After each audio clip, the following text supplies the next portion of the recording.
Bago ko pasimulan ang aking talumpati, ay nais ko munang batiin kayo ng isang magandang araw.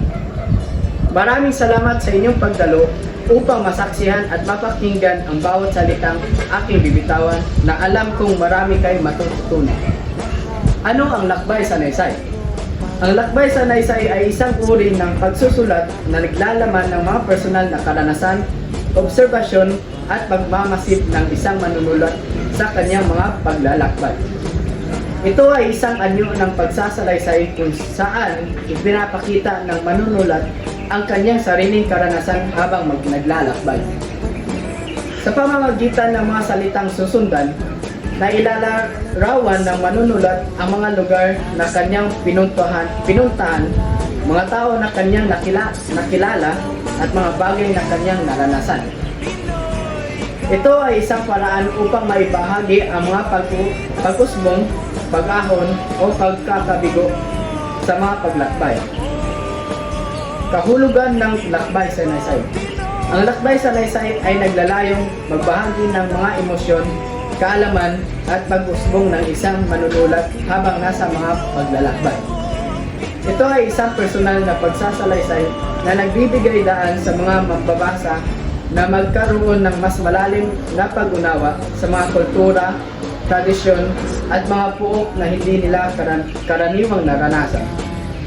Sa isang lakbay sa Naysay, binibigyan din ng manunulat ang mga espesyal na mga pangyayari o kaganapan sa kanyang mga paglalakbay. Maaring ito'y pagkakataon niyang may pakita ang kanyang mga natutunan, pagkakaunawa, at mga bagong perspektibo hinggil sa mga bagay-bagay. Halimbawa ng lakbay sa Naysay, paglalakbay sa Batanes. Sa isang lakbay sa Naysay tungkol sa Batanes, maaaring magsalaysay ang manunulat sa kanyang mga pag-ikot sa mga magandang lugar sa isla. Kanyang mga pagtuklas sa mga katutubong pamumuhay ng mga Ibatan at kanyang mga personal na pag-usbong habang naroon sa pagsilip sa bawat kanto ng Maynila. Isang makulay na lakbay sa Naysay ang maaaring magsalaysay ng mga karanasan na manunulat sa paglalakad sa mga kanto ng Maynila.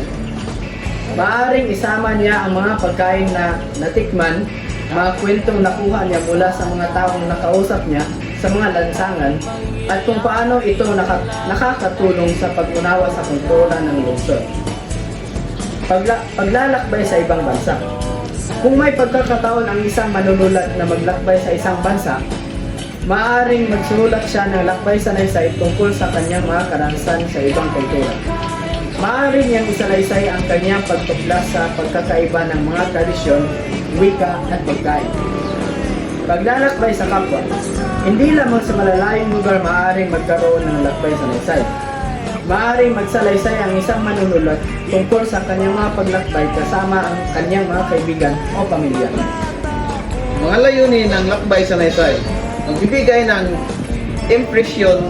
Ang lakbay sa Naysay ay nagbibigay impresyon o pangunawa sa mga mambasa hinggil sa isang lugar o kultura. Ipinakita nito ang detalye at karanasan na hindi madalas makuha sa mga libro o dokumentaryo. Magbigay ng inspirasyon. Maaaring magsilbing inspirasyon ang lakbay sa Naysay sa mga mambabasa na subukan ang kanilang sariling mga paglalakbay sa pamagitan ng pagsalaysay ng mga magandang karanasan. Maaaring mapukaw nito ang interes ng iba na mag-explora at mag-venture sa mga iba't ibang lugar. Magbigay ng kaalaman. Ipinakita ng lakbay sa Naysay ang mga kaalaman at pag-aral na natutunan ng manunulat sa kanyang mga paglalakbay. Ito ang isang manapuring pagsusuri ng mga bagay-bagay na na-encounter sa mga biyahe.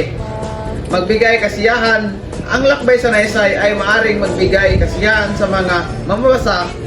Ito'y isang uri ng pagsalaysay na nagbibigay ng saya at aliw sa pamagitan ng pagkukwento ng mga pampersonal na karanasan. Ang pag-aambag ng lakbay sa Naysay sa kultura.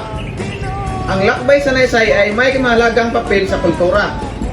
Ito ay nagbibigay daan sa pagpalaganap ng kaalaman hinggil sa iba't ibang lugar at kultura. Sa pamamagitan nito, natuto na tayo magkaroon ng mas malalim na pag-unawa sa iba't ibang aspeto ng buhay, mula sa pagkain, panamit, wika at tradisyon. Bukod dito, ang lakbay sa Naysay ay nagbibigay turing sa mga lugar at kultura na hindi madalas mapag-usapan sa mga pangunahing media. Kultura sa paglalakbay sa Pilipinas. Sa Pilipinas may malalim na kultura ng paglalakbay. Marami sa atin ang mahilig maglakbay, mag-explore ng mga magagandang lugar sa bansa at makilala ang mga taong iba't iba ang kultura. Dahil dito, marami sa atin ang may mga kwento ng paglalakbay na maaaring maging inspirasyon sa iba. Sa paggamit ng lakbay sa Naysay, maaaring may pahayag ng mga Pilipino ang kanilang pagmamahal sa bansa at ang kahalagahan ng pahalaga sa sariling kultura. Maaari din nilang maipakita ang magandang aspeto ng Pilipinas na maaaring maging dahilan para bisitahin ito ng mga dayuhan. Pagwawakas. Sa paggamit ng lakbay sa Naysay, maaari nating maipakita ang kalagahan ng paglalakbay sa pag-unawa at ating sarili at sa mundo. Ito ay isang paraan upang maiparating ang mga karanasan, kaalaman at pag-usbong sa iba. Sa pamagitan ng lakbay sa Naysay, nagiging bukas ang pinto para sa mas malalim na pag-unawa sa mga kultura, tradisyon at mga pook na iba't iba sa atin. Hindi lamang ito nagbibigay ng saya sa mga mambabasa, kundi nagbibigay rin ito ng inspirasyon at kaalaman. Ipinapakita ng lakbay sa Naysay na ang paglalakbay ay hindi lamang pagtakas sa pang-araw-araw na buhay, kundi isang paraan ng paglago at pag-aaral. Sa bawat paglalakbay, tayo ay naging bukas sa iba't ibang perspektibo at mas naunawaan ang kalagahan ng pagtanggap sa pagkakaiba-iba ng mundo. Sana naging informatibo ang presentasyon na ito. Mangyaring huwag mag-antubiling magipag-ugnayan kung gusto mong matuto pa, at yun lamang po. Maraming salamat sa inyong pakikinig.